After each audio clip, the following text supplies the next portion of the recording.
অনেক দিন ধরেই ভাবি ডিমের এই রেসিপিটি করব, তা করা আর হয়ে ওঠে না, কিন্তু ভীষণ টেস্টি হয়েছিল খেতে, যার জন্য ভাবলাম একবার শেয়ার করে দিই। তো এই ডিমের এই রেসিপিটি করার জন্য আমি 3টে ডিম সিদ্ধ করে নিয়েছি। আর এদিকে কালো সর্ষে 2 চামচ, সাদা সর্ষে 1 চামচ আর 2 চামচ পোস্ত বেটে নিয়েছি। এদিকে কড়াইতে সর্ষের তেল দিয়ে সেই ডিম সিদ্ধ করা ডিমগুলোকে হাফ হাফ করে কেটে নিয়েছি। একটু লবণ আর সামান্য একটু হলুদ দিয়ে ডিমগুলোকে দুপিঠ ভেজে তুলে নিলাম।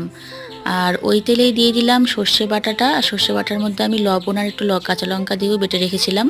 তার মধ্যে দিয়ে দিলাম সামান্য একটু শুকনো লঙ্কার গুঁড়ো আর দিয়ে দিলাম একটু ফ্যাটানো টক দই।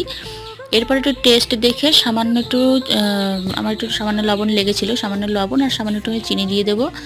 তার মধ্যে ডিমগুলো দিয়ে একটু কাঁচা সর্ষের তেল দেব, কাঁচা লঙ্কা কয়েকটি দিয়ে একদম ধিমে আঁচে বসিয়ে দেব।